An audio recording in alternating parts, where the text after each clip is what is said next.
If you were a gun manufacturer and you wanted to get into the air rifle part of the business, but you didn't have the correct machinery or the right personnel to build air rifles or BB guns, what company would you hire to do that?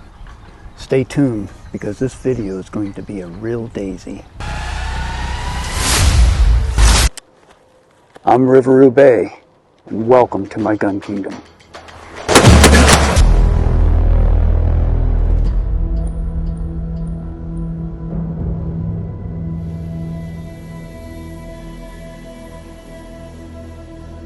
Winchester wanted to get into the air rifle business, but they really didn't have the machinery. And also they didn't have the right personnel that knew how to make BB guns or air rifles. So they contacted Daisy. And Daisy thought, well, hey, this would be a good idea. This would be a good idea for us to be associated with a big name like Winchester, so let's do it. And then Winchester had helped them get into the air rifle and BB gun business. It was a win-win proposition for both companies. So here we have a Winchester model 1977 XS, pellet and BB gun. We can call it air rifle too if you prefer, but when I was growing up as a youngster, we always called these BB guns, but technically this is not just a BB gun, this is also a pellet gun. Looks like it penetrated. Now it looks like the 880 a lot, but it has more feet per second. Now the advertised feet per second on the box says 1,000 feet per second. Now that's in a controlled environment, you know, indoors, okay, a different type of alloy pellet. They wouldn't use BBs to get that type of feet per second, because the BBs are steel and they're round, they're spherical, and they don't come in contact with the rifle barrel. So this does have a rifle barrel on it, and it is steel, okay?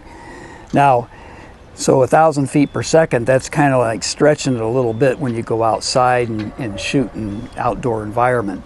You know, you got your wind, you got temperature, you got altitude.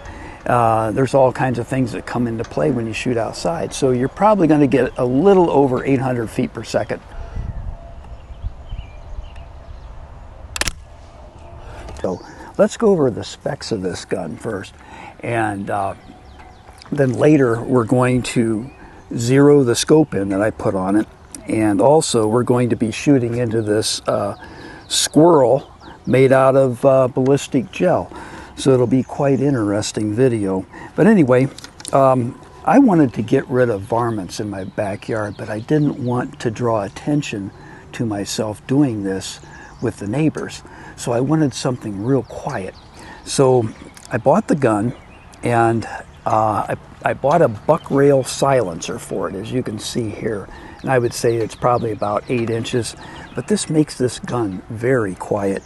Buck rail makes all kinds of accessories for air rifles, BB guns, whatever you want to call them. So make sure you check it out. But if you want to get a silencer, I would recommend, that's probably one of the better ones out there. Now, this Winchester is not just made for youngsters, and they're made for adults too. In fact, the recommended age that Winchester recommends, you know, firing this air gun would be 16 years old. Now, so the overall length of this rifle is 37.6 inches.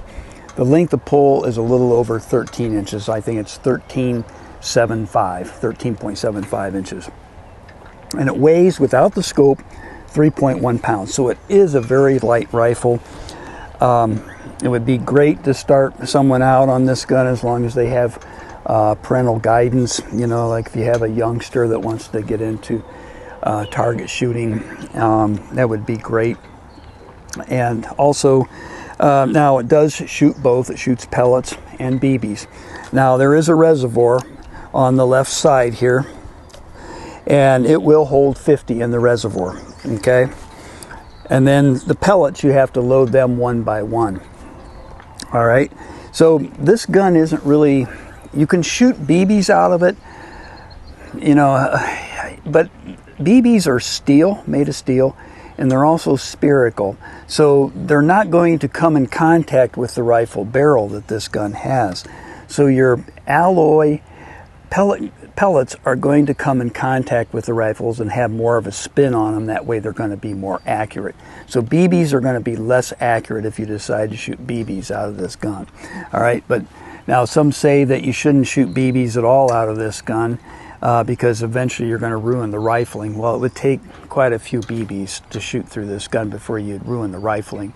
But if you're going to use this for varmint hunting, I would just stay with pellets, okay? And then that way you know for sure you're not going to be messing up your rifling. All right, so it does have a crossbolt safety. Okay, on the left side of the receiver, if you see red, that means it's ready to fire. Okay, so when you don't see red, the safety is on. When you see red, the safety is off. Okay, all right. It does come with a manual, so make sure you read the manual over and understand how to load the firearm, okay? Because they have a specific way to load it to be on the safe side. All right, so this is a spring piston power plant, okay? If you wanted to hunt groundhogs with this gun, this wouldn't have enough foot-pounds of energy to kill a groundhog humanely.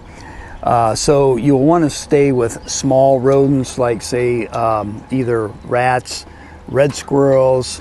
You could go fox and gray squirrel, but you're going to have to be with at least 20 yards from them, within 20 yards, to get an ethical kill. Now, when you get into a rabbit, groundhog, like I said, you want to stay away because you're not going to have enough foot-pounds of energy to humanely take a groundhog effectively, and you need at least 35 to 40 pounds of energy. Okay, and this gun won't produce that. Now, what's the distance this can shoot? Well, they advertise 291 yards, but there's going to be a significant drop at 291 yards. You could probably get several feet of a drop with that distance, okay? So mainly this is just for target shooting and varmint hunting, close range, okay? And the reason you'd want to go with something like this is because it has less noise. If you have a small backyard and you got neighbors around you, this would be perfect. And you can get up close, and usually, you know, like say you're gonna take some squirrels out, you know, they're used to human behavior in your backyard, so you're gonna be able to get pretty close to them. I don't know if I would go hunting with squirrels in the woods with this gun. They're not going to get that close to you like they would in your backyard. But this is perfect for backyard varmint hunting, okay, or just plinking, you know. Now, one thing I like about this gun is the thumb hole stock. This keeps your wrist in line with your trigger finger, okay, and it gives you more of a comfortable position to shoot with, okay, and it's more relaxed also, and you're going to be more accurate too. All right, so the trigger pull is between 6 and 7 pounds, so it's on the heavy side. And I think Winchester and Daisy got together on that too and said, hey, you know, let's make it safe in case somebody would drop it, and the safety, the crossbolt safety was turned off. You know, we don't want it to fire and hit somebody because we didn't make our trigger pull heavy enough. So I think that's why they did it. But the thumb hole stock helps that. So you can pull it. I've shot this thing, so I've pulled some shots to the right. So you have to make sure that you can squeeze the finger slowly and gradually. And the thumb hole stock does help though. All right. So now what I did with it, it comes with a 4x32 scope here, and it's a fixed power. So this is perfect for backyard plinking. I don't see anything wrong with this scope at all. So anyway, I replaced the scope on this gun with a Tasco 3x9. Now you might think, well, that's a pretty cheap scope. Well, it is an inexpensive scope, but I wouldn't say the word cheap. Because when this was on my Marlin 444, I actually hit a bullseye at 300 yards with this scope. Okay, so this was the scope that did it at 300 yards. So this is a pretty accurate scope. Now, today we're going to zero the scope in, and then we're going to shoot our squirrel friend here, our squirrel that's made out of ballistic gel. You always want to hit the squirrel right below the ear. And that'll get into the brain a lot faster and be a more ethical kill that way. So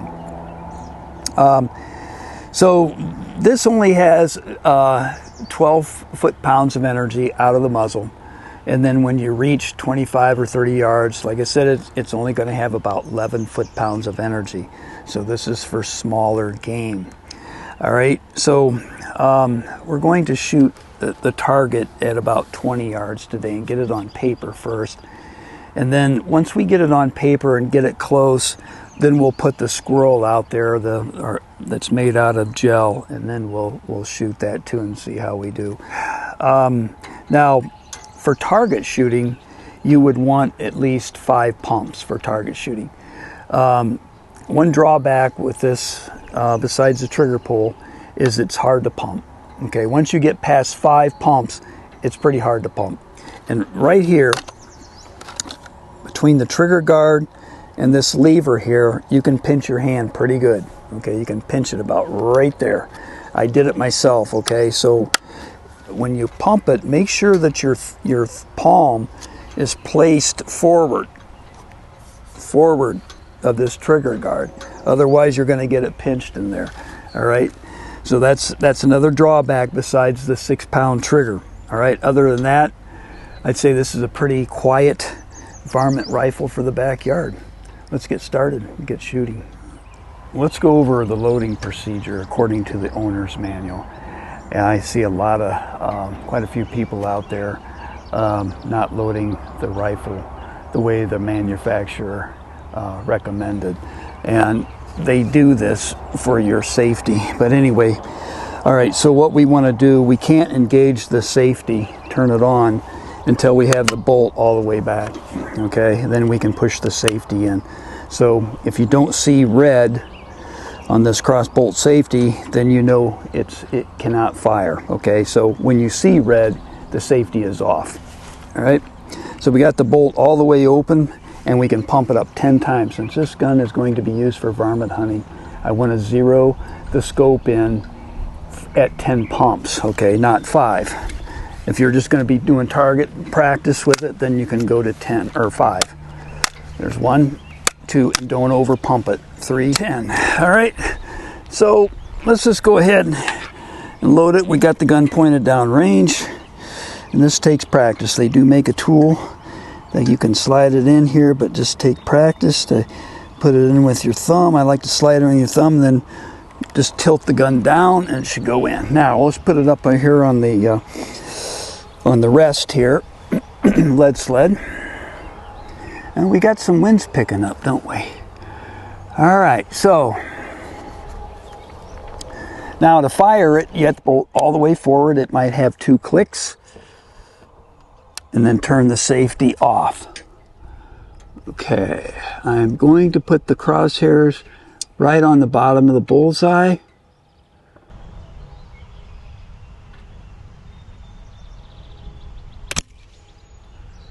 Okay, I need to come over to the left more and up.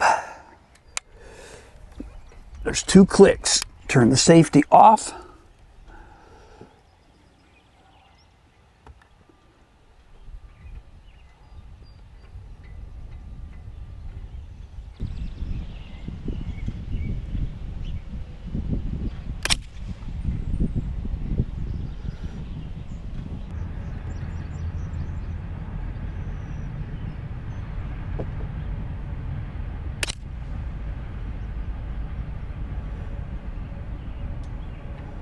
Okay, still shooting in the same spot.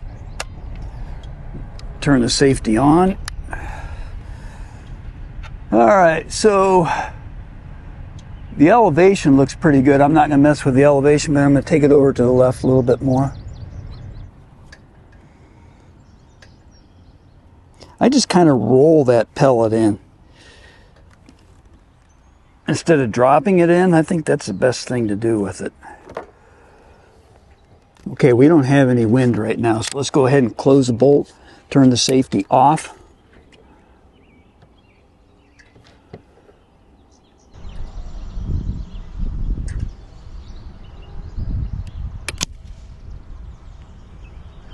That was much better.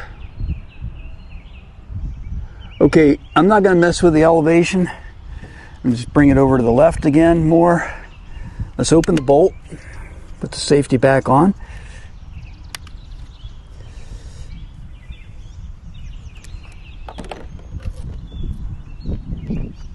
If you're target shooting, go ahead and just, you don't want to have your whole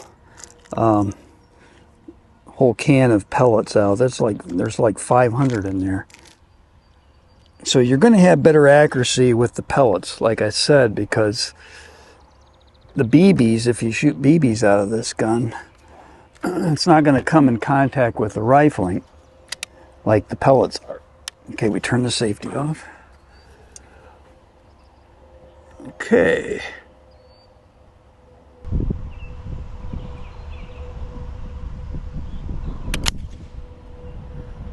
Trying to see where that hit. We might have to put some stickers on there. We got more wind today than I expected. Just go ahead and, if you got two holes that are really close, just go ahead and put a sticker over both of them if you can. Save on the stickers. Okay, like a brand new target. See how I'm going to roll it in? I just put it on, line it up there. Got it wrong, so shake it out.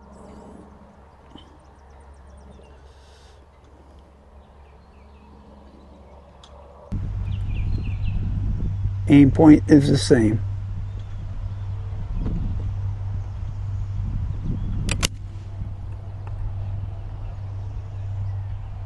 I like the elevation, so let's just take her to the left again.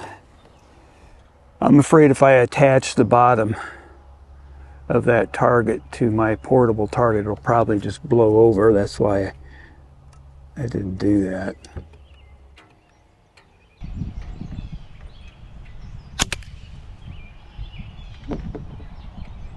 Just needs to come over to the left more, because my aim point is right here, right at the bottom.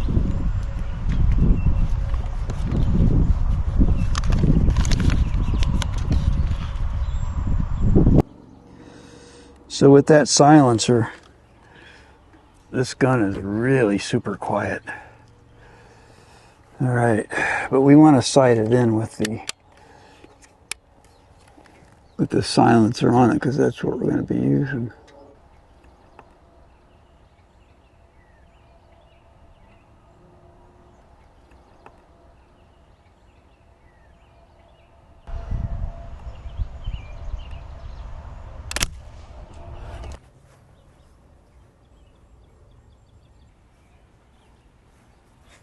Okay, we're zeroed in good enough. It's hitting right where I zeroed the scope, so we can put our caps back on.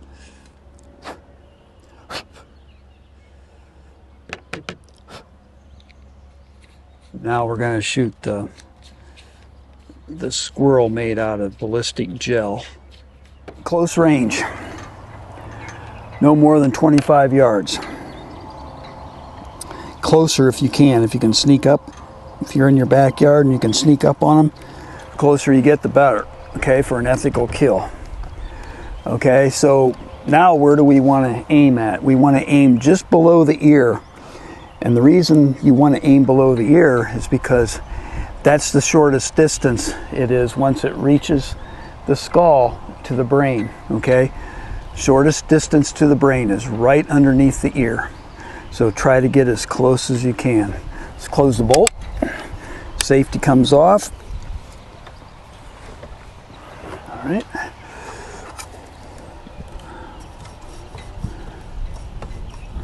Our scope's zeroed in.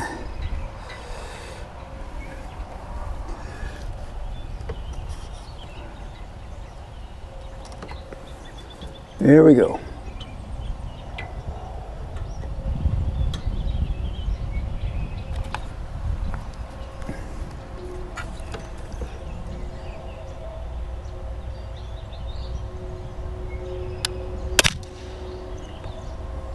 Looks like I hit it just behind the nose. Now remember, we zeroed the scope in at the same distance pretty much, all right? So we're probably about, I would say, 3 feet in towards us, more than the paper target was. But we had a good wind while we were sighted in, with gusts probably 12 miles an hour. Okay, so I'm gonna aim right just below the ear. Here we go.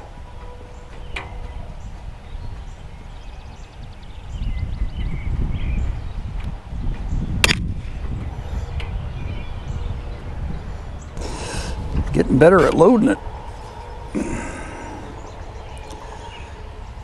Okay. Bolts closed, safety's off. Okay, just below the ear, that's where I'm putting the crosshairs.